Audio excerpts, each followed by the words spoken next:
Valendo.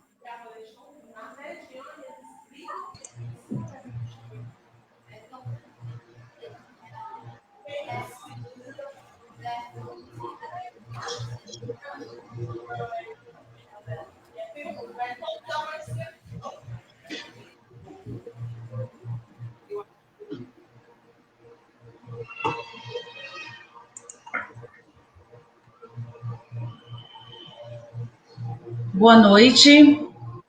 Antes de começarmos, gostaríamos de pedir um minuto de silêncio pelo falecimento do estudante Sandro Vieira Paxi Dongala. Sua perda física fará falta para a família e comunidade unilabiana, em especial a comunidade angolana. A Unilab de todos está em luto por sua partida. Por isso, façamos um minuto de silêncio.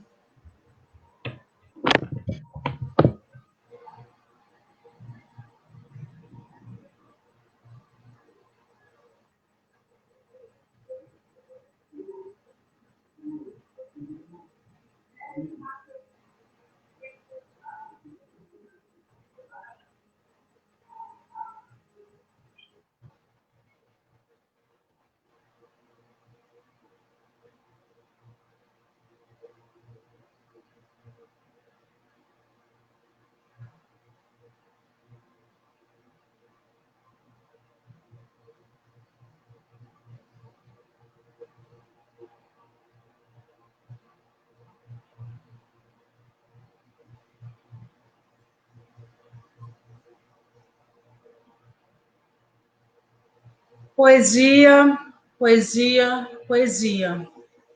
Vida. As ilusões todas perdidas, as perdas novas e antigas, as dores ardendo ferida, ainda nos resta vida. Ainda nos cabe vida. Ainda nos conforta vida. Remexendo velhas feridas, revivendo lutas perdidas, renascendo forças antigas. Ainda vemos vida, ainda temos vida, ainda cremos vida. Nelson Manca. Boa noite, sejam todos bem-vindos. Boa noite, professora Carol Bernardes. Boa noite, professor Vieira. Boa noite. Boa noite, Ana Eugênia. Boa noite, professor Vieira. Boa noite, Isabel.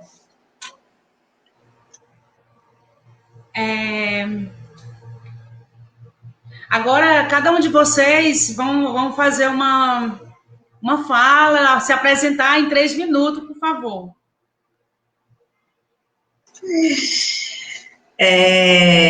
Boa noite, obrigada, Ana Eugênia. Eu cumprimento a todos que nos prestigiam nesse momento, especialmente a comunidade angolana. E desejo que a gente possa ter uma noite agradável, de uma conversa, né, num momento importante da nossa universidade, que a gente discute, debate propostas e projetos dessa Unilab que a gente constrói no dia a dia e sonha e faz. Enfim, eu desejo uma excelente noite para todos nós. Obrigada, professora. Mais uma vez, boa noite a todos e a todas. Quero agradecer a participação da Ana Eugênia, que se disponibilizou a mediar a mesa, cumprimentar a professora Carol, cumprimentar a Isabel, que possibilita a inclusão dos surdos na nossa live, né? E cumprimentar toda a comunidade unilabiana, dos Malês ao Ceará, né? Dizer que nesse momento histórico da nossa primeira eleição direta, né, para a reitoria, está sendo uma grande satisfação apresentar a nossa candidatura para o exercício da democracia, né, o exercício da participação da comunidade acadêmica para finalmente eleger reitor e vice-reitor, os cargos máximos da universidade. Então, eu agradeço a todos vou falar vou falar para todas as categorias, para todos os segmentos da Unilab, e nesta live nós pretendemos apresentar propostas e soluções, né? Então, eu quero agradecer, sejam bem-vindos à live e vamos seguir. Obrigada, professor Vieira. Dando continuidade à campanha da chapa Unilab de Todes, essa noite estamos ao vivo pelo Facebook, com a presença do professor Antônio Vieira, como nós já falamos, e da Antônio Vieira, nosso candidato a reitor, e da professora Carol Bernardes, nossa candidata a vice-reitora da Unilab. Dizer que vocês comentem, compartilhem, perguntem. Vamos participar. E agora, cada um terá de 15 a 20 minutos de fala. E aí, quem começa? Quem começa primeiro, por favor? Pode ser. Pronto. 15 a 20 minutos, professora, por favor. Ok. Então, um momento importante agora de a gente trazer algumas ideias, algumas propostas que vêm sendo construída, discutida e refletida nesse grupo, né, que propõe essas duas candidaturas, a minha para a vice-reitoria, do professor Vieira para a reitoria. Então, assim, vamos falar desse plano de gestão, né, de 2021 até 2025, o plano de gestão de Unilab de Todes. A gente sabe que o plano de gestão ele é um documento que vai conferir identidade, as intenções, as orientações para gerenciamento das ações e operalização do projeto político-pedagógico e do projeto de desenvolvimento institucional, né? Então, o nosso plano, ele está vinculado ao nosso PDI, ao nosso estatuto, ao nosso regimento, à lei de criação da universidade e aos anseios de vários setores e coletivos com quem a gente tem dialogado, né? O nosso plano, ele está dividido em 11 diretrizes, e estas diretrizes, elas estão alinhadas às nossas necessidades, à necessidade do cotidiano da nossa universidade. Nesses 11 tópicos, né, a gente aborda vários temas, e eu vou trazer só aqui as linhas gerais, porque, assim, dessas linhas, o tema dessas linhas gerais, que são diretrizes de fortalecimento e consolidação institucional, diretrizes de integração internacional, diretrizes de políticas afirmativas, diretrizes de políticas estudantis, diretrizes de ensino de graduação, diretrizes para os técnicos administrativos, diretrizes de extensão, arte e cultura, diretrizes de pesquisa e pós-graduação, diretrizes para o campus da Unilab Bahia Malês, diretrizes de planejamento e desenvolvimento urbano, físico e territorial, diretrizes de informação, comunicação, TI e sistema de redes.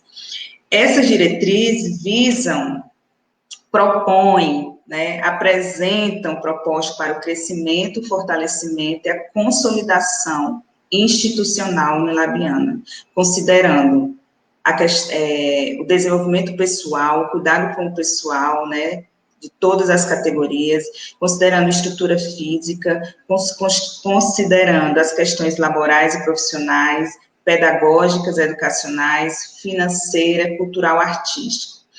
É um plano que respeita os princípios da gestão pública, os princípios da ética do servidor, dos direitos humanos e da equidade social. Então, eu convido a todas e todos e todes a conhecerem o documento, ele está disponível nas redes sociais, e como aqui a gente tem um tempo curto, né, eu selecionei alguns pontos importantes da nossa proposta, certo? Então, eu vou começar falando que o ponto 1 da nossa proposta que eu trago aqui, né, a síntese de todo esse corpo que eu apresentei agora, as ideias gerais para vocês. O primeiro ponto que eu trago é a melhoria das condições de trabalho, né? A melhoria das condições do pessoal, de todos os servidores, dos colaboradores, pensando vários elementos dessa melhoria da condição de trabalho, como, por exemplo, a institucionalização dos protocolos específicos de combate aos assédios que nos adoecem, né, que estão aí, que herdamos de velhas práticas, de velhos modelos de se fazer o serviço público, institucional. Propomos também um centro de apoio ao trabalho remoto. A gente vivencia uma pandemia, já vai para 1 ano, né, nesse estado. A gente não tem previsão de retorno presencial, então a gente precisa criar um centro de apoio a esse trabalho remoto, não só um apoio técnico, mas também pedagógico, como também psicossocial, para todos que compõem. A gente tem também as políticas voltadas para os estudantes, que eu vou falar mais à frente, mas pensando nas condições do trabalho, na melhoria do nosso trabalho, esse centro de apoio é importante. Precisamos retomar discussões e buscar mais códigos de vagas, né, para a gente ter mais pessoas trabalhando dentro da universidade, e assim, uma divisão melhor desse tempo. A gente reconhece, nós reconhecemos e sabemos o quanto de dedicação cada servidor tem para a universidade, tanto de tempo que a gente dedica de trabalho, e às vezes nós estamos, muitas vezes, fazendo trabalho de 2, 3 professores, de 2, 3 técnicos, porque a gente chegou no limite dos nossos códigos, a gente precisa articular e buscar mais códigos. Consolidar políticas de moradias institucionais para os servidores, criar estratégias de transporte coletivos para os servidores. Dentro do nosso plano, a gente tem a proposta de articular com o Estado e com municípios melhoria do transporte, tanto férreo, que a gente tem condições, como transporte rodoviário.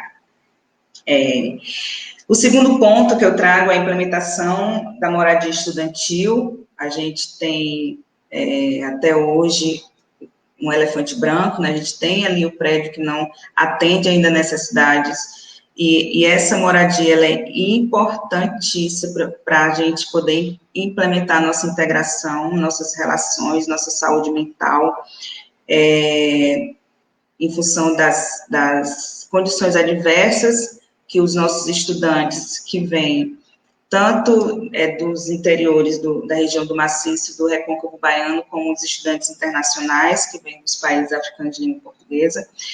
A gente tem uma série de problemas ligados à moradia dos estudantes nessas regiões, então a gente precisa implementar a moradia estudantil, isso é urgente. Qualificar o transporte coletivo para os discentes, né, facilitando aí a mobilidade entre moradia e universidade. Implementar e articular com os municípios estratégia, assim, né, de desenvolvimento das políticas de integração. A gente sabe que consolidar moradia e transporte é fundamental para a permanência estudantil desses estudantes que vêm de outras cidades, de outros países para a universidade. O terceiro ponto que eu trago é a inclusão do malês na estrutura administrativa da universidade. Malês precisa estar na estrutura administrativa e acadêmica, ela precisa estar qualificada na nossa linguagem, na nossa comunicação, na nossa mobilidade. Uma proposta do nosso plano é consolidar uma agenda fixa de reitorado e dos setores administrativos no campo dos malês.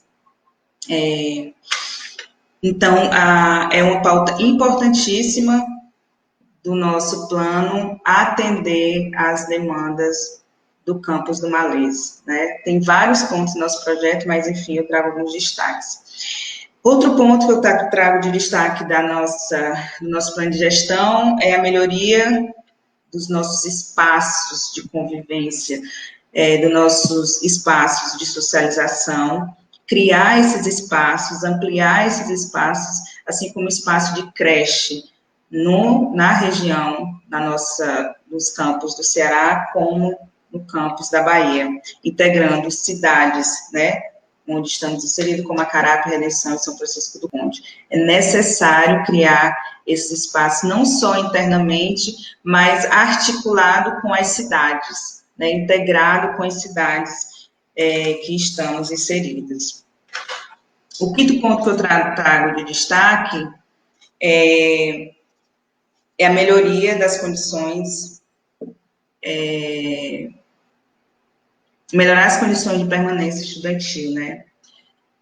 Eu já citei um pouco, e a gente sabe que a integração é uma das missões da nossa instituição, integrar a pluralidade de estudantes, de docentes que vêm de todas as regiões dessas áreas que eu tenho citado, né, como Maciço Baturité, como Recôncavo Baiano, como os países dos PALOPs, que são parceiros e que estão aqui integrados. A gente tem uma série de ganhos, conquistas com essa integração, mas a gente também tem uma série de problemas que nos atacam, que nos ferem nessa integração. E a gente precisa melhorar as condições de permanência. Os auxílios são importantíssimos para isso, mas a gente precisa implementar políticas de valorização dessa presença, né? E aí o nosso plano traz, e a gente pretende responder nos debates, na medida que a gente fosse apresentando essas melhorias, né? O outro ponto é a garantia da institucionalização das políticas afirmativas. É necessário institucionalizar, nós precisamos implementar nas nossas normas, na nossa existência, os editais específicos, indígenas, quilombolas, pessoas trans, né, tanto na graduação como na pós-graduação. Não dá mais para adiar, isso precisa ser implementado de imediato. A gente precisa garantir a representatividade de todos os grupos, em todos os órgãos e conselhos. O processo democrático, ele se garante com a representatividade, então a gente precisa definir as representatividades, como foi realizado agora no colegiado do BHU, que a gente tem o percentual de representatividade para todos os grupos que compõem essa universidade tão plural.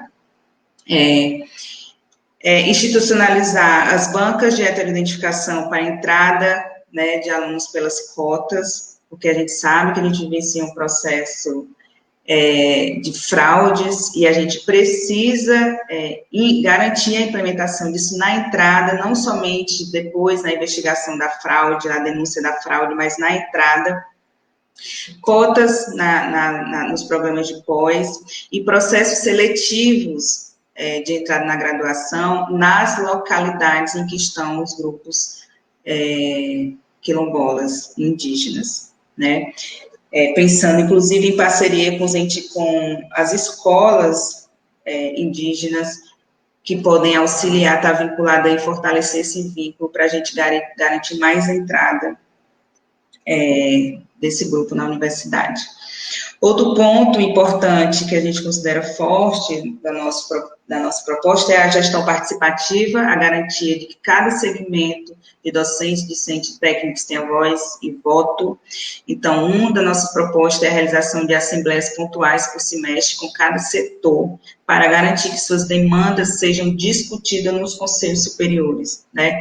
A gente precisa discutir mais amplamente as demandas de cada setor e garantir que essa discussão seja levada para os conselhos, para o Consune, por exemplo, que é o nosso órgão maior, para a gente não correr o risco de ficar só na burocratização da gestão universitária, né? Então, é necessário que os conselhos criem uma relação dialógica com os setores, com os grupos coletivos e que a gente, enquanto gestão, possa levar isso para o Conselho como demanda e como pauta.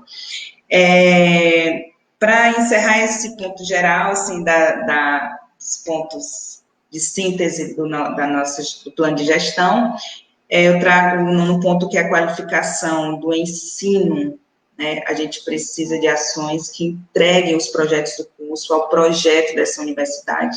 A gente tem um projeto e a gente tem cursos que estão acontecendo sem um alinhamento a esse projeto, né? A gente precisa fortalecer esse projeto. E aí, alinhar os cursos a esse projeto maior de universidade negra, africana, diversa, a gente precisa, né? Então, pensar o ensino com uma política educacional, atualizando os princípios didáticos, né? A gente fala em rupturas, a gente tem uma proposta decolonial, descolonial, então a gente precisa constantemente estar atualizando o ensino, qualificando o ensino para aqueles cuja nossa função maior é atender, né? Que são os estudantes, que é pensar a formação de quadros para o Brasil, especificamente para a região do Maciço Baturité e Recôncavo Baiano, e para os países africanos. Professora, 2 minutos, por favor. Eita, olha aí, já terminei os pontos importantes que eu te trouxe para destacar. E aí, tem, assim, uma questão importante que eu vou tentar resumir nesses 2 minutos, né, que eu acho que é importante falar aqui. Existe uma razão política dessa candidatura. A gente assume essa candidatura, eu como candidata a vice, né, e o Vieira como candidata a reitor, porque a gente tem um pensamento sobre a gestão pública, sobre o que é uma reitoria e quais princípios filosóficos, epistêmicos a gestão tem que estar alinhada para atender essa universidade, né? Talvez agora não é o momento, eu até sistematizei alguns pontos para trazer a justificativa dessa candidatura, mas isso pode ser também discutido em outro momento, porque a gente tem um tempo, né, e vamos respeitar esse tempo, mas a importância dessa gestão é garantir um dos princípios da gestão pública, que é o princípio da impessoalidade, para que a gente não misture o público com o privado, né, a universidade, a instituição pública, e a gente precisa ter consciência do que a gente atende, né, que a gente atende às demandas públicas de vários grupos. Então, não é a minha casa, não é a casa de XYZ, então a gente precisa defender a autonomia dessa universidade, respeitando esses princípios democráticos, dos direitos humanos, da equidade social, enfim, é isso. Respeitando o tempo, eu encerro por aqui, mas eu ficarei atenta à fala do colega Vieira e ao debate depois, as perguntas que virão depois. Muito obrigada. Obrigada, professora Carol, pela contribuição, por proporcionar que a gente conheça mais sobre o nosso plano de gestão, né? Então, agora eu vou passar para o professor Antônio Vieira, candidato a reitor. Então, terá também em torno de 15 a 20 minutos. Por favor. Tá. Ok. Muito obrigado, Eugênia. É muito importante que a democracia não seja apenas uma palavra vazia, né? O pilar que sustenta a nossa candidatura talvez seja o grande diferencial das 2 propostas apresentadas à comunidade acadêmica, né?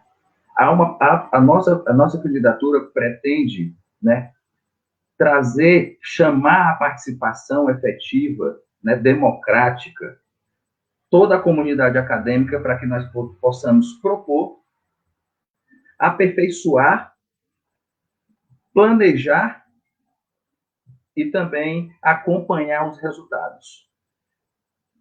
a gente vive talvez um momento histórico em que a democracia ela esteja sendo frontalmente atingida, frontalmente ferida, né? E eu acho que esse diferencial da nossa proposta é o que vai, de certa forma, e já o fez trazer adesão para a nossa candidatura, porque isso já foi implementado, por exemplo, quando eu fui diretor interino do Instituto de Humanidades e Letras. Chamava a assembleia, propunha, ouvia o feedback, aperfeiçoava a proposta, fazia o planejamento e depois ia prestar contas com a comunidade. Ora,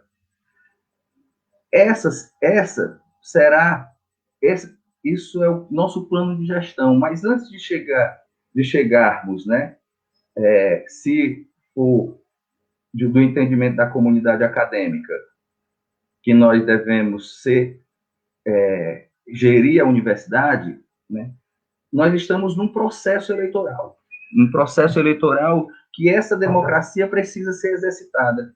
É por isso que a nossa candidatura assume o compromisso que nós só vamos aceitar a investidura do cargo se nós formos a escolha da comunidade acadêmica.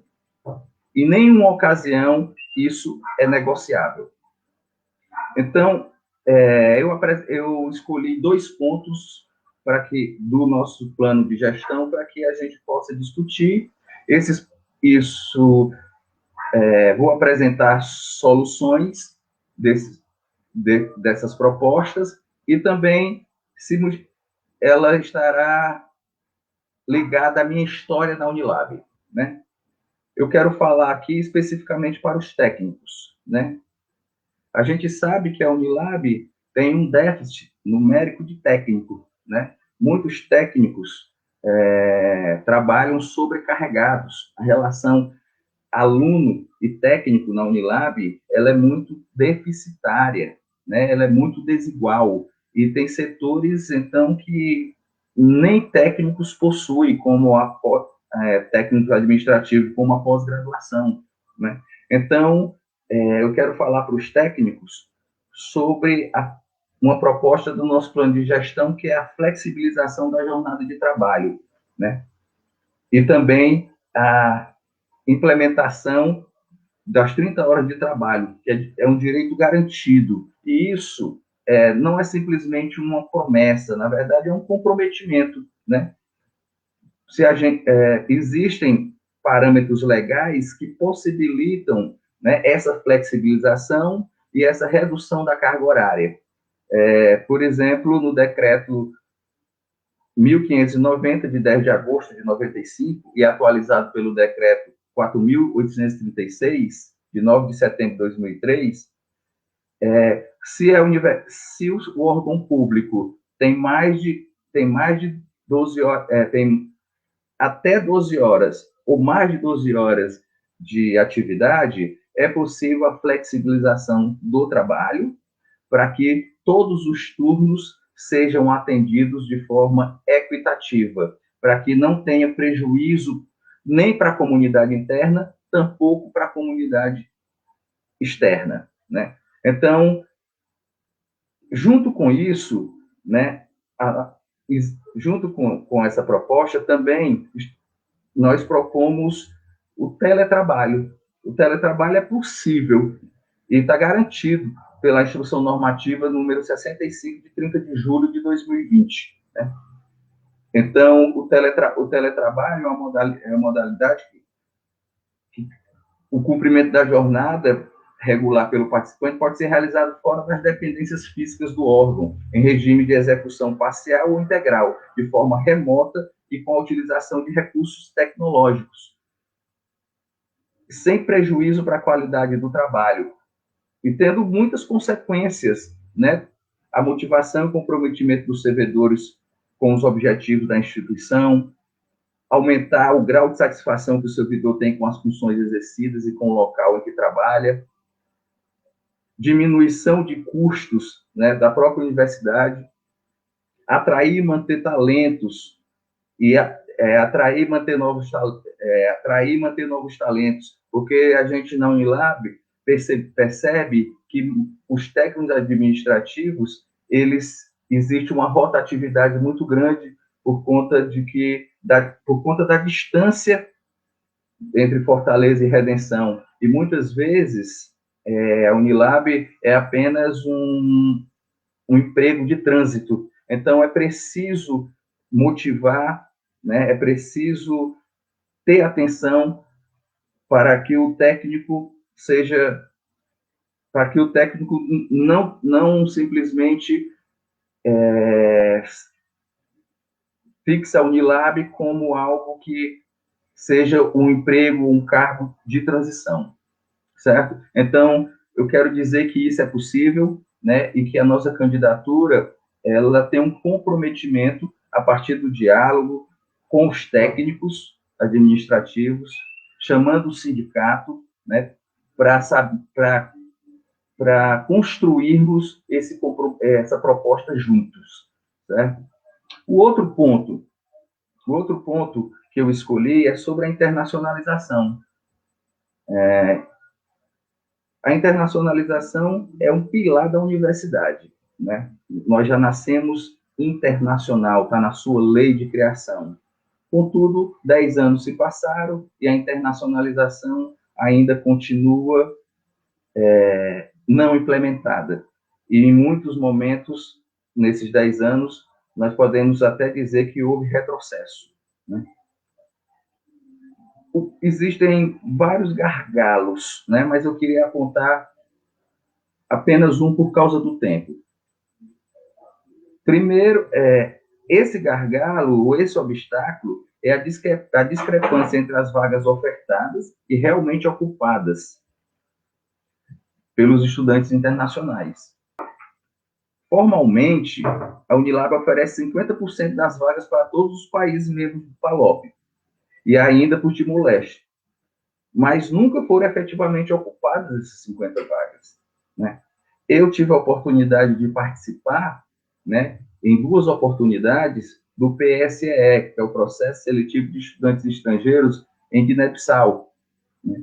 E as vagas são ofertadas e não são ocupadas e voltam como vagas remanescentes. O Timor-Leste, por exemplo, a gente continua ofertando vaga por Timor-Leste, mesmo o governo timorense tendo interrompido a parceria com a Unilab. Então, há pelo menos 5 anos essa interrupção aconteceu. Então, nós continuamos formalmente ofertando vaga para o Timor-Leste, sabendo de antemão que essas vagas estão voltando, vão voltar. Então, não me parece que a internacionalização precisa ser tratada para além do aspecto formal, né? Essas vagas deveriam ser oferecidas somente depois de novas tratativas e negociações com o governo timorense, né? Em 10 anos de Unilab, nunca essas vagas foram efetivamente ocupadas. A média de estudantes internacionais na Unilab é em torno de 25%. E aí varia de acordo com o ano. Às vezes, entra em torno de 30%, às vezes 25%, né, dependendo do ano. Mas, atualmente, nós temos 25% de alunos internacionais, né? O que eu queria salientar aqui o meu comprometimento com a internacionalização em nível de pós-graduação. Eu estou coordenador do mestrado e localizei esse déficit, ou esse problema da não ocupação das vagas destinadas, né, também no mestrado interdisciplinar em humanidades. O que foi que nós fizemos, né? Nós, em tratativa com a própria PG, conseguimos implantar o processo seletivo nos países parceiros, né, para que os estudantes desses países tivessem a oportunidade de vir diretamente para a Unilab fazer uma pós-graduação. E isso se tornou real. Nós temos estudante que já veio diretamente de Moçambique e que está cursando a pós-graduação, né? Ora, é claro que nós devemos pensar na permanência desse estudante. Para que isso acontecesse, o mestrado teve que garantir, né, também em acordo com a própria PG, uma bolsa Unilab, né, para que o estudante tivesse tranquilidade para pesquisar, né, desenvolver o seu projeto e concluir no tempo para que ele pudesse alçar outros voos, né? E isso trouxe resultados para o mestrado, né? Enquanto a Unilab na graduação, né, possui apenas 25% de estudantes internacionais, depois desses processos seletivos de 2018 e 2019, né, e outras medidas que foram tomadas, o mestrado tem, em média, em torno de 33% a 35% de vagas ocupadas por estudantes estrangeiros, né? Então, são medidas que, em nível de gestão, né, fazem a diferença, né? Que não é somente promessa, mas uma experiência, né, que é claro que limitada, porque é em nível de mestrado, né, mas que nós podemos implementar em nível de gestão superior, com políticas institucionais de internacionalização. Para você ter ideia, existe um discurso da chapa adversária, da candidatura adversária, que sobre a internacionalização, que está efetivando a internacionalização, mas não houve efetivamente nenhuma entrada de estudante estrangeiro internacional durante esse período. Inclusive, houve cortes, né, de vagas, de oferta de vagas. No mestrado, nós ofertávamos 8 vagas para os estudantes internacionais. Hoje em dia, nós apenas ofertamos 6 vagas, né? Sem falar que o edital que foi enviado, o edital de seleção que foi enviado desde agosto de 2020, né, até agora está perdido nos trâmites burocráticos da universidade. No ano passado, antes da pandemia, foi aberto o edital 01/2020, do PSEE, né? A oferta de vaga era de 858 vagas distribuídas entre os 5 países da África e o Timor-Leste. Esse edital foi reaberto agora em 2021. Foi reaberto e a seleção está acontecendo agora. Só que houve uma modificação, houve um aditivo 05 de 2021 que cortou em torno de 50 vagas, né, que estava sendo proposta pelo edital 01/2021. Então, efetivamente, não está havendo um comprometimento real, né, e não está havendo ações reais para que a internacionalização aconteça. Porque é muito fácil falar de internacionalização, prometer, mas, na verdade, cumprir isso é o mais difícil. E é preciso, antes de apresentar propostas, é preciso passar a confiança de que essas propostas serão executadas. Então, na pós-graduação, nessa minha experiência de gestão na coordenação, né, devido à pandemia, todas as agências de fomento à pesquisa, né, a CAPES e a FUNCAP, prorrogaram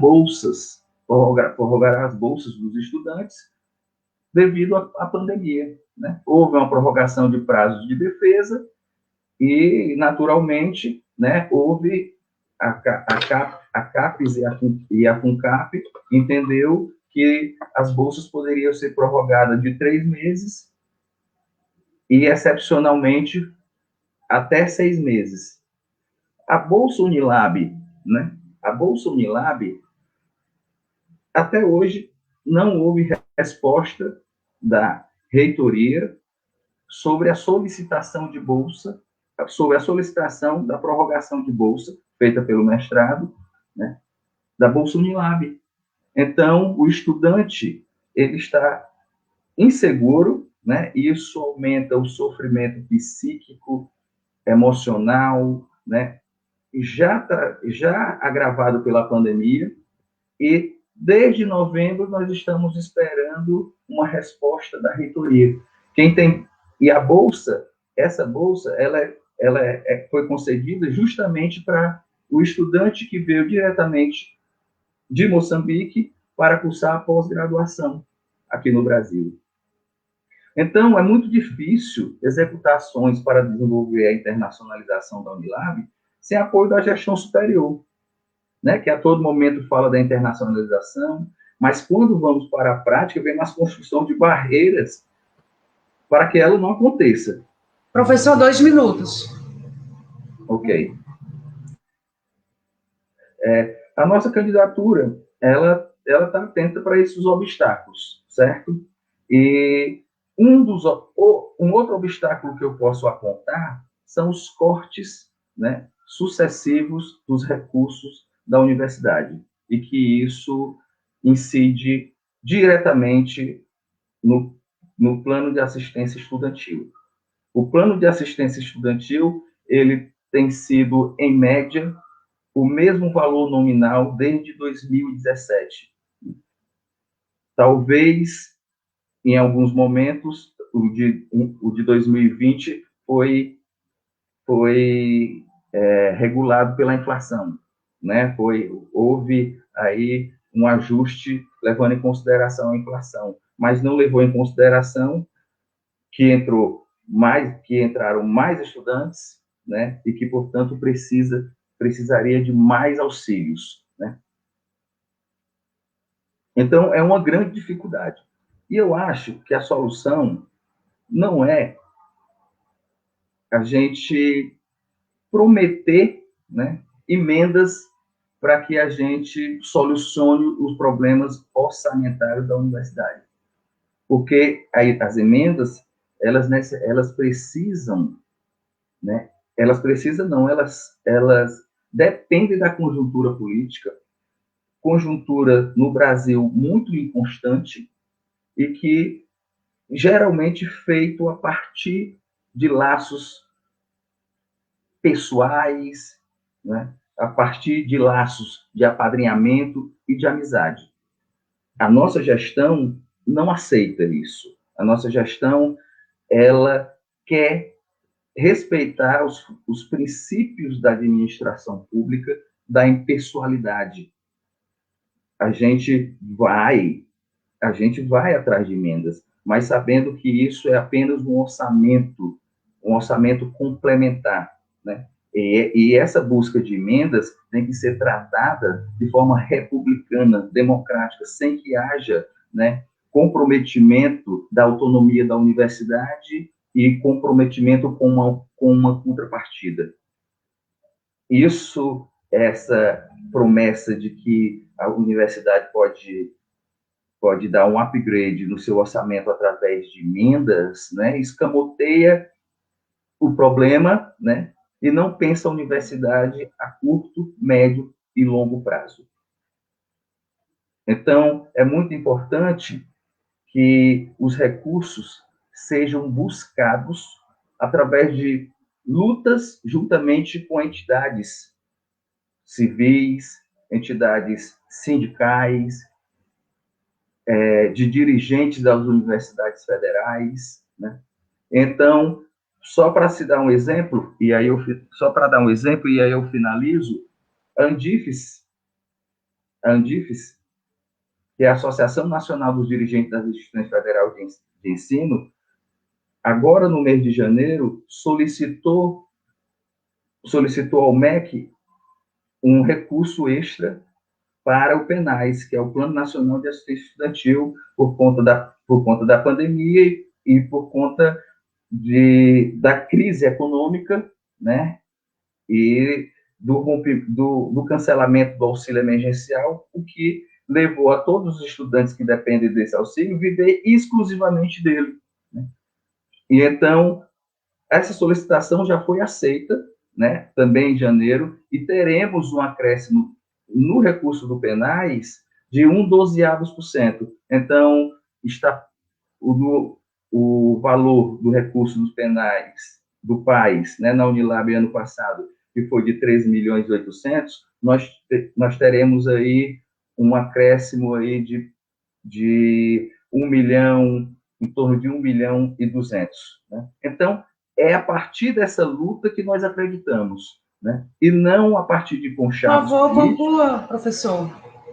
E não a partir de conchavos políticos, né? Porque depende da conjuntura política, depende do momento, né, político do país, e que isso não pode ser a prática recorrente para que a gente possa, né, complementar ou aumentar os recursos para a universidade. Então, eu agradeço e na outra oportunidade eu falo um pouco mais. Muito obrigado.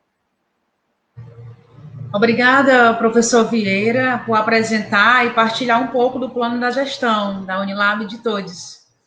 E vamos conhecer mais um pouco sobre esse plano, né, através das perguntas de nossa comunidade, né?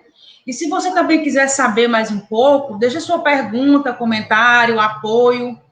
Basta seguir o nosso perfil, os perfis da Chapa nas redes sociais, @Unilab de Todes. Vem com a gente que vai dar samba. Aliás, no final dessa live, nós teremos uma apresentação cultural que foi nos enviada por vídeo, não? Então, fica aí, compartilha, comenta, chama os amigos, chama a galera. Então, nós vamos agora para as perguntas, né? A equipe selecionou três perguntas, sendo que as duas primeiras serão endereçadas diretamente a vocês dois, né? E a última, diretamente a um de vocês dois, e a última, nós pedimos resposta de ambas as partes. E aí, cada um de vocês terão 3 minutos para responder, ok? É importante o tempo. Então, a primeira pergunta, ela vem do técnico administrativo José Maria Silva Nogueira, que é lotado na Coplan. A primeira pergunta, ela vai para o professor Antônio Vieira. Então, vamos ver. Foi nos enviado através de vídeo. Então, vamos ver. Saudações, professor Vieira. Aqui quem fala é José Maria, administrador da Unilab. Olhando seu plano de gestão, no item 6, que fala das diretrizes para os técnicos administrativos, temos o item 6.13, falando a respeito de diálogo horizontal e coerente com todos os técnicos administrativos, garantindo acesso contínuo e sem burocracia das suas representações coletivas e individuais. O senhor podia nos detalhar um pouco mais esse ponto? Sim. Obrigada, José Maria. O áudio ficou um pouco baixo, mas é para você detalhar, professor, mais detalhamento do item 6, que está no ponto 13, a respeito dos técnicos administrativos no plano de gestão. O áudio estava um pouco baixo, mas... Tá, eu entendi e ouvi. Pronto, ótimo. Obrigada. 3 minutos, por favor. Ok, é uma satisfação ver o Zé Maria. Nós já tivemos a oportunidade de trabalhar juntos, quando eu dirigi interinamente o Instituto de Humanidades e Letras, e ele estava na ouvidoria. Quero agradecer a pergunta, né? Desde 2012, que foi a época que eu entrei na Unilab, né, a gente não implementou uma cultura, ou a gestão superior não implementou uma cultura de escuta e de diálogo com a comunidade. em vários momentos eu em vários momentos eu presenciei, né, as categorias ou segmentos estudantil, técnico administrativo e de professores, né, reivindicando o diálogo, reivindicando a participação na gestão, a participação ativa, né? E que isso foi negado historicamente na Unilab. É claro que, dependendo da gestão, umas mais, outras menos, mas esse modo que nós estamos propondo de administrar a universidade é algo novo, mais possível, né? Que é justamente a escuta permanente, não individual simplesmente, não se trata de passar somente nos setores para escutar as demandas, né? Nem tampouco deixar as portas abertas, nem tampouco se trata somente de deixar as portas abertas da reitoria, mas se trata de ser uma política de gestão institucionalizada, em que todas as categorias, os técnicos em especial, né, serão chamados para ser ouvidos, serão chamados para o planejamento e para que a gestão superior tenha um feedback dessas pessoas que estão vivendo e trabalhando na Unilab cotidianamente. Então, a proposta dessa horizontalização, dessa gestão democrática e participativa, é fazer assembleias com categorias, com segmentos específicos, pelo menos 2 semestralmente, e aí a tecnologia, depois da pandemia, a gente aprendeu e sabe que é possível fazer isso, né? E também com as categorias todas juntas, também de forma semestral.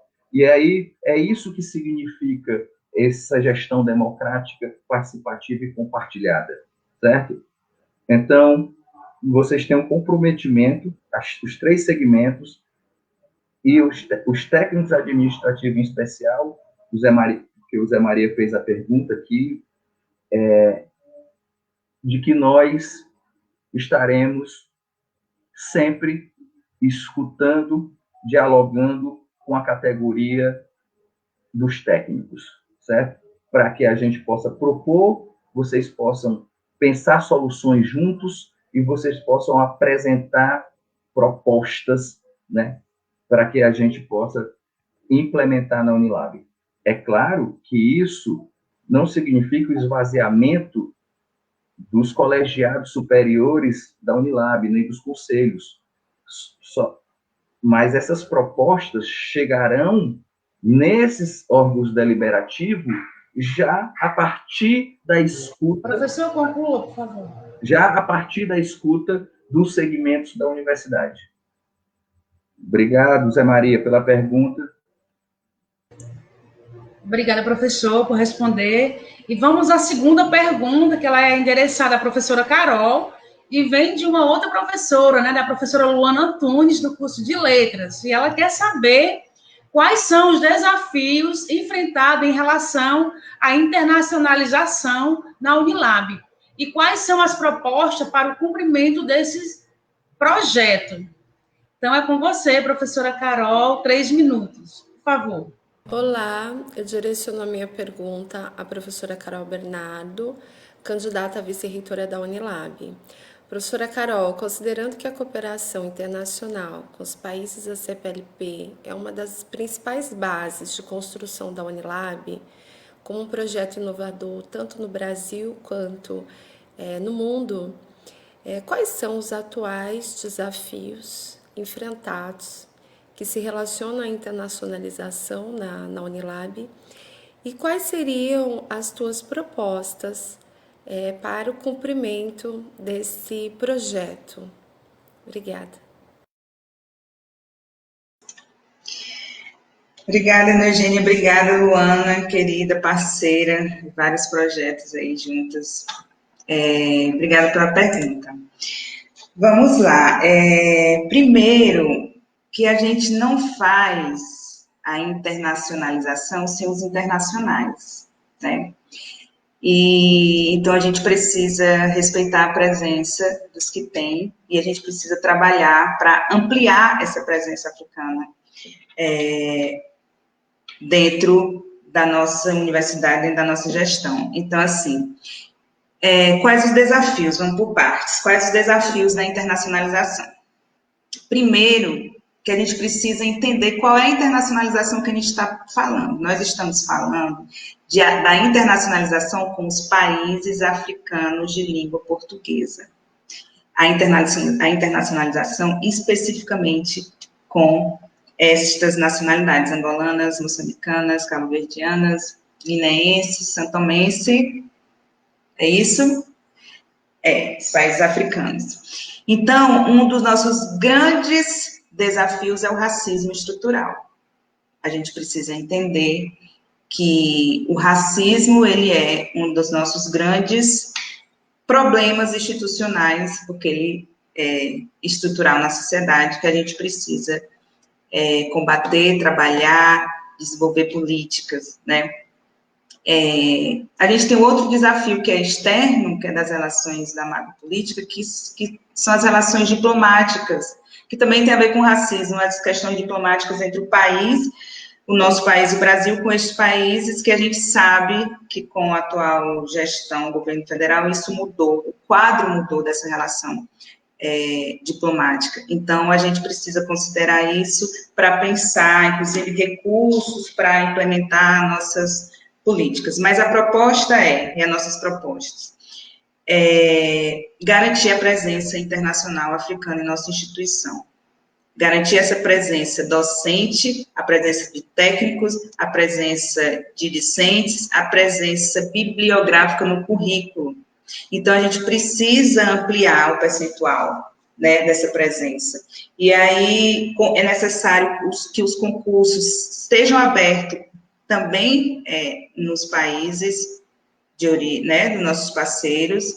Precisa acontecer aqui, precisa acontecer lá, como era previsto, inclusive, na nossa lei de criação. As seleções precisam ter editais abertos aqui e lá, e a gente precisa garantir, como falou o professor Vieira, garantir a ocupação dessas vagas, não só discente, como também docente técnica, como também curricular, né?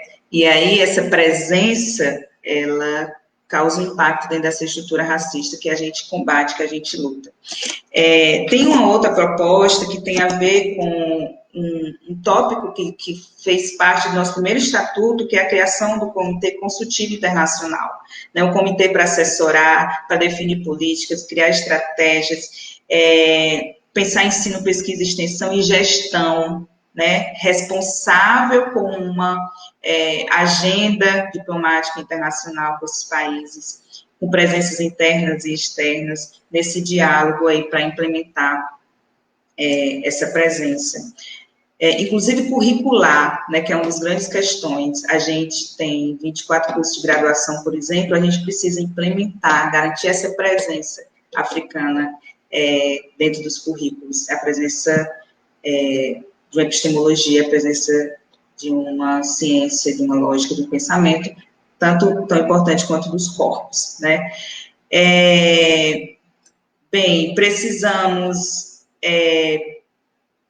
definir a mobilidade acadêmica, né, desse corpo entre os países. Precisamos acolher e acompanhar. Eu quero falar uma coisa que para mim é importante falar. Eu trabalhei, colaborei com o trabalho da atual pró-reitora, a qual admiro, nos GTs de elaboração de uma série de diretrizes, né? É uma reunião de pessoas qualificadas, pessoas qualificadas dentro dos setores da Unilab, pensando essas políticas. Então, assim, nós temos um capital intelectual, a gente tem um capital político interno que pode somar, né? Que precisa ser considerado, nem somar, que precisa ser considerado para a implementação dessa política de internacionalização. não se pode discutir internacionalização sem os internacionais. É como a gente pensar em enegrecer a instituição que a gente tanto fala, sem pessoas negras, ou tornar mais a presença da mulher mais forte sem mulheres. Então, respeitando o tempo, foi bem certinha. Essa é a minha resposta. Obrigada, professora. É difícil aqui o tempo que a gente fica meio que, enfim, mas é importante seguir, né? Então, vamos lá. Você que está nos assistindo, vamos compartilhar, vamos comentar, faça suas perguntas e vamos dar continuidade com esse momento que está muito lindo.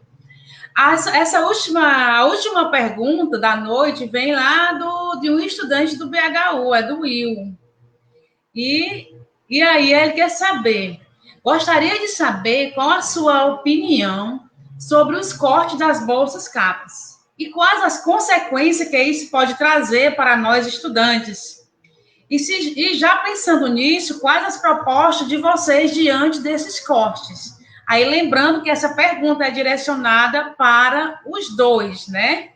E aí vamos começar com o professor Vieira, os 3 minutos, e depois a professora Carol. Por favor. Olá, me chamo Will, sou estudante do 4º semestre do BHU. Eu gostaria de saber da chapa Unilab de todos qual o posicionamento da chapa acerca dos cortes das bolsas CAPES, como é que a chapa vê as consequências disso para nós estudantes e quais são as propostas que a chapa almeja, e se caso eleita, colocar em ação acerca dos cortes das bolsas CAPES. É isso, obrigado.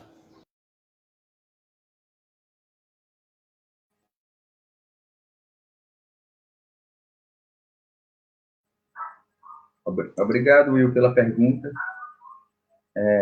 Isso eu posso falar de cadeirinha, porque nós no mestrado, nós sofremos isso na pele, né?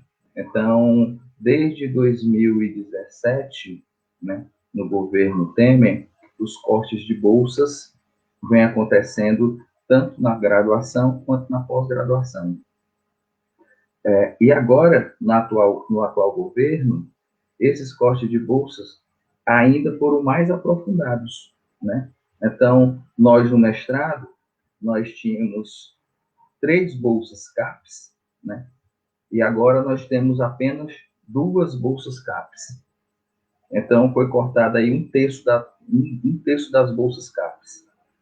E isso, levando em consideração a falta de planejamento do MEC e, consequentemente, das agências de pesquisa, das agências de fomento à pesquisa, que inicialmente havia destinado as mesmas 3 bolsas que nós tínhamos em 2019, em 2018. Depois de 15 dias, eles cancelaram essa bolsa, já com seleção feita entre os estudantes e já com o resultado dessa seleção dos bolsistas. Então, a gente sofreu na pele na pós-graduação esse corte de bolsa.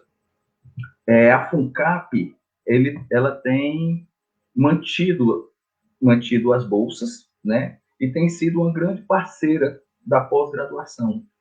Ela tem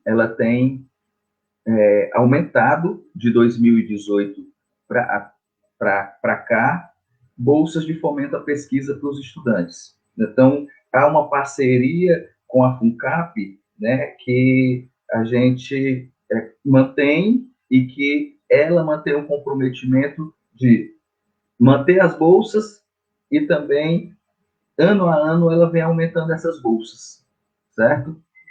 Isso tem a ver com a conjuntura nacional. A gestão local, a gestão da universidade, né, ela, na verdade, ela fica impossibilitada, ela fica impotente diante desses cortes de bolsas, porque, na verdade, isso é uma concessão que depende do orçamento destinado para essa modalidade. Ora, o corte na educação e o corte especificamente nas bolsas de pesquisa de iniciação e também de bolsas de pós-graduação, né, ela vem sendo, e em 2018 isso foi muito mostrado, é que ele vem diminuindo e vem um ataque constante no corte de recursos, né? A proposta da gente talvez seja fazer um estudo para possibilitar o aumento de bolsas da própria instituição Unilab, enquanto essa conjuntura política, né, essa conjuntura política não possibilite aí a concessão de bolsa, não possibilite aí a pesquisa na graduação e pós-graduação, né, porque há um gradual e permanente ataque à pesquisa no Brasil. Então, eu acho que a solução inicial, enquanto perdurar, né, esse ataque permanente e esses cortes, é justamente aumentar o número de bolsas do Unilab e não cortar, né? Tanto em relação ao PIBIC, tanto em relação às bolsas de mestrado da Unilab. Então, obrigado. Eu acho que é isso. Obrigada, professor Vieira. E vamos agora à professora Carol, por favor. Obrigada, Eugênia. Obrigada, Will, aluno do BHU. Gente, a pergunta vai na direção, né, de saber qual a opinião sobre o corte, quais as consequências, quais as propostas, né? Bem, eu quero partir primeiro desse posicionamento que a produção de conhecimento, seja a pesquisa científica acadêmica, ela é resposta aos nossos problemas sociais, né? É produção para compreender os problemas e para responder a esses problemas. A gente tem assistido aí o debate social, né, negacionista da ciência, em contrapartida à afirmação da importância da ciência. Mesmo, aí abro parênteses, que a gente faça algumas reflexões críticas de um modelo de ciência, mas, enfim, fecha. É importante a gente garantir a produção de conhecimentos, né? Ela é vital para o desenvolvimento humano, social, econômico, político do país, em todas as áreas, né? Em todas as áreas, incluindo a humanas, que a gente sabe que vem sofrendo vários ataques. Então, assim, garantindo, né, essa fala da importância da pesquisa, a gente precisa observar o que vem acontecendo em 2019, quando a gente teve contingenciamento do orçamento nas universidades, né, os cortes, uma série de cortes, as ameaças do corte, como agora o projeto da lei orçamentária para 2021, que prevê, né, que está aí nessa decisão de discussão, o corte de 1 bilhão exclusivo das universidades e dos institutos federais. E isso é uma constante ameaça à nossa autonomia, à nossa produção, né? E eu pergunto, quais são as consequências disso, né? Principalmente para nós da região Nordeste, isso impacta bastante, né? A região Nordeste é mais impactada em função dos seus programas, né? E a classe trabalhadora também é impactada, como a população negra e indígena, porque precisa desse recurso para garantir sua qualificação e progressão dos seus estudos. Então, isso nos impacta de uma forma imediata, né? Considerando aí a história do ensino superior no país. Então, o Nordeste, como o Norte, ele é impactado imensamente. Isso atinge nossos programas de pós-graduação, atinge a graduação na região do Maciço, na região do Recôncavo, porque em cidades que têm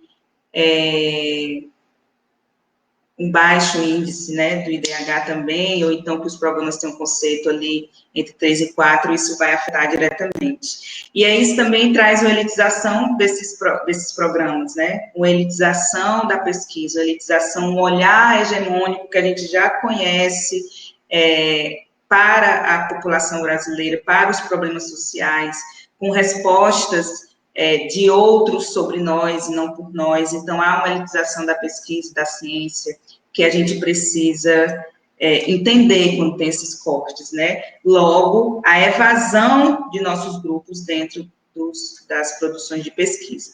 Então, assim, falando objetivamente enquanto proposta, né, é preciso entender que a política, que a pesquisa, ela não pode ser um jogo de governo, né? Ela tem que ser uma implementação de Estado. E aí, claro, a gente não resolve isso aqui internamente dentro da nossa universidade, mas a gente precisa entender qual é o nosso posicionamento nas discussões nacionais e internas com relação à defesa das bolsas, da importância, né, do investimento na pesquisa. Internamente, isso, a gente entendendo esse contexto nacional, a gente sabe que isso nos afeta e o que a gente precisa garantir internamente é as bolsas de quem tem, porque você tirar a bolsa de quem já está realizando pesquisa ou já tem uma vida organizada, né, a partir daquela definição inicial da bolsa, a gente precisa garantir que essas bolsas permaneçam até o período determinado, não só das pessoas como dos programas, né, garantir o crescimento desses programas. A gente precisa sempre ter um investimento e uma expansão dos nossos cursos de pós-graduação.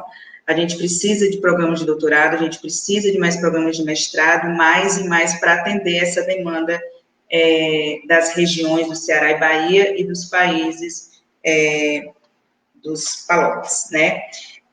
E fazer um movimento, que eu concordo, né, com o professor Vieira, quando ele fala que não dá para ficar só fazendo promessa em cima de emendas, né? A gente precisa ter um posicionamento de denúncia nos órgãos nacionais e internacionais desses cortes, um posicionamento integrado a coletivos que estão em defesa da educação no país, fazendo, sim, uma articulação interna e externa em defesa da nossa universidade, dos nossos programas, das nossas pesquisas, porque a gente tem excelência, a gente é uma universidade que produz muito, a gente está aí, a gente observa os colegas, premiações, né, das pesquisas que vêm sendo desenvolvidas, não só agora na pandemia, mas anteriormente, como energia solar, com produção de livros para crianças, né, enfim, a gente tem uma série de pesquisas que o tempo aqui, o aperreio não me deixa apresentar, mas que merecem, enfim, serem afirmadas.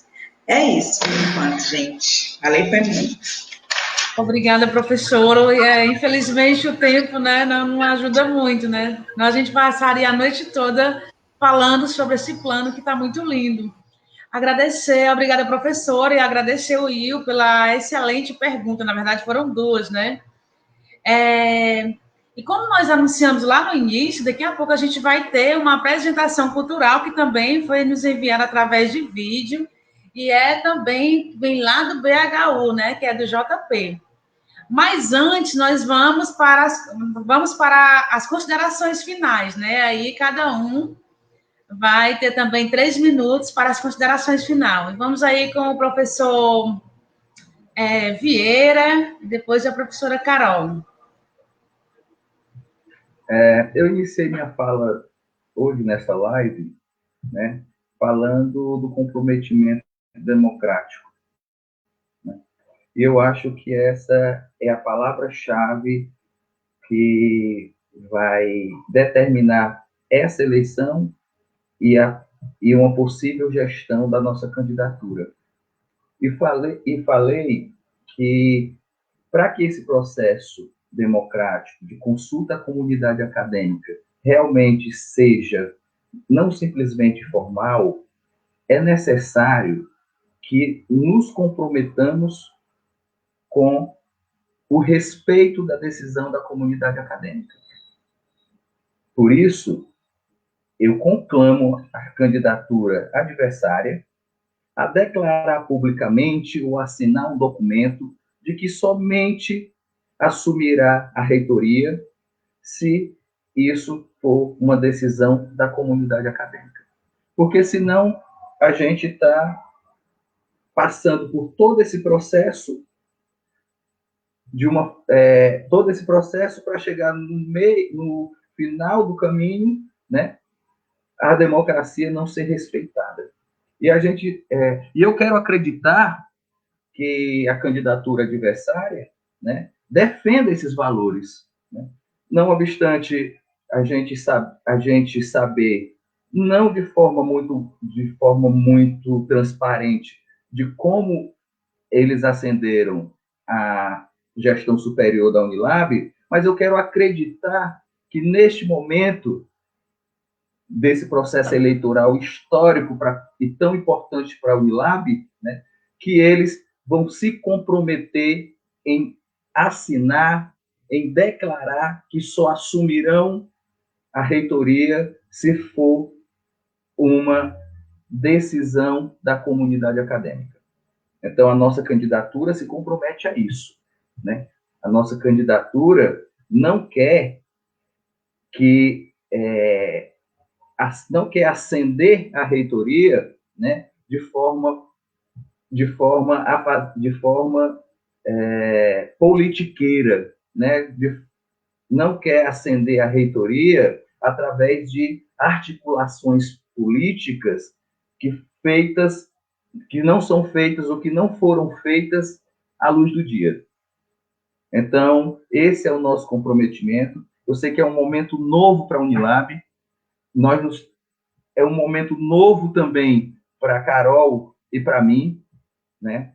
Mas a nossa candidatura, ela, além das propostas que nós temos para a universidade, nós também queríamos assegurar o debate político e de gestão para a comunidade. Porque, senão, nós teríamos uma chapa única que, mesmo havendo muitas abstenções na votação, eles seriam consagrados pela comunidade acadêmica. Então, esse é um dos principais objetivos também, trazer o debate para que a comunidade conheça os candidatos, comparem as histórias, né, e também veja quais são as práticas antidemocráticas que foram utilizadas pela chapa adversária, pela candidatura adversária, para ascender a gestão superior da Unilab. Então, a democracia para a gente não é discurso.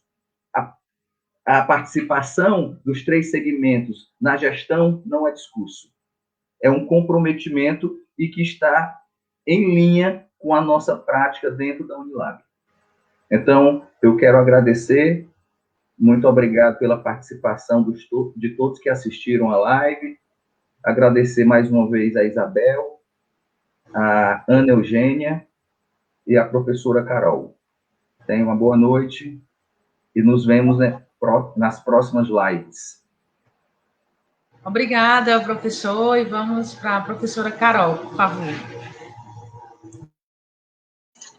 Obrigada, Ana.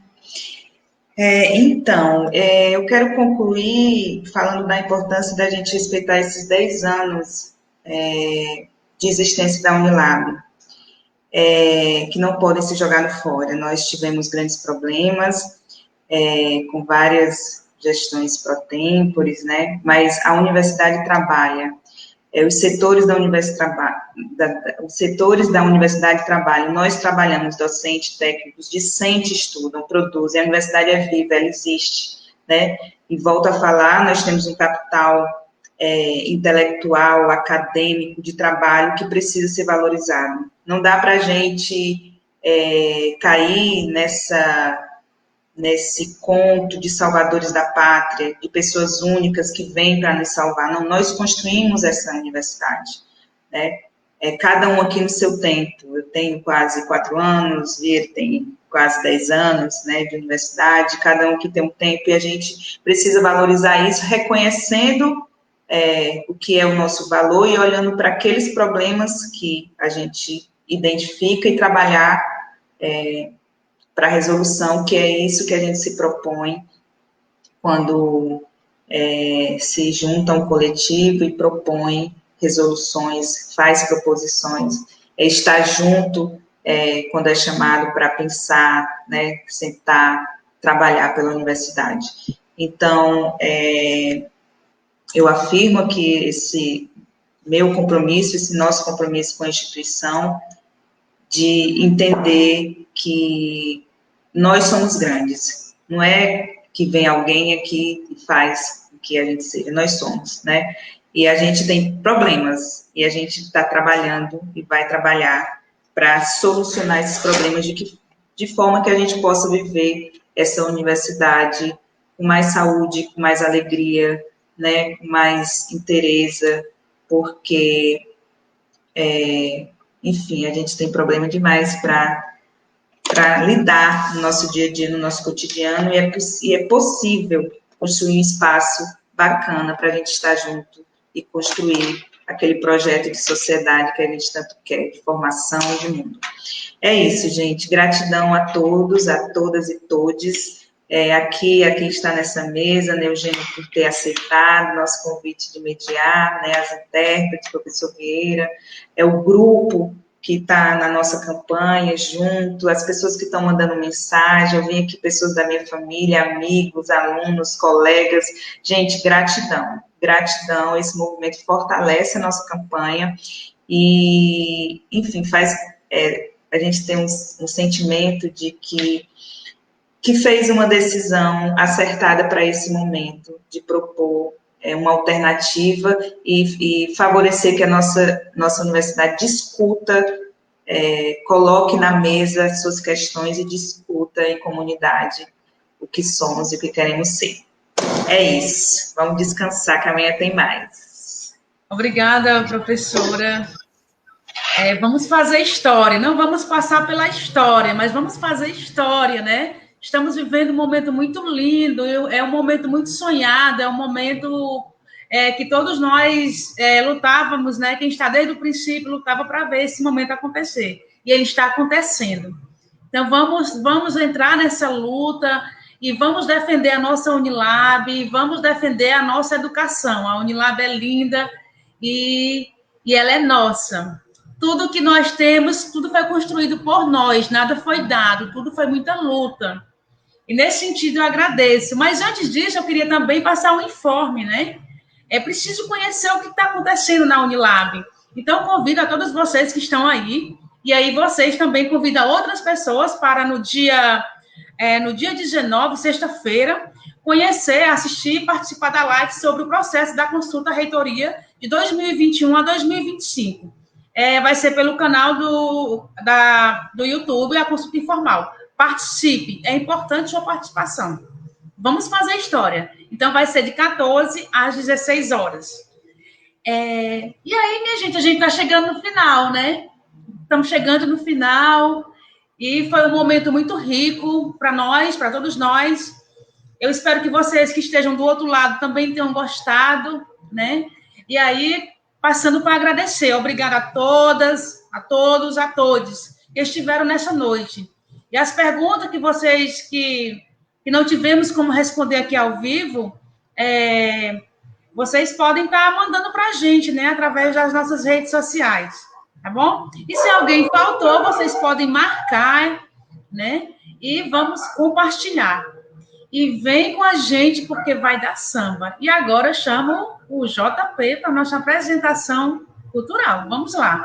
Boa noite, muito obrigada. Mas vamos antes escutar, que é lindo. Vai dar samba. Obrigada, vai dar samba. Preto e nordestino é o que passa na sua tela. Se não tem a batida, a gente manda a capela. Unilab de todos, de todas e de todes. Já cansei de paredes brancas, agora eu quero nelas muitas cores.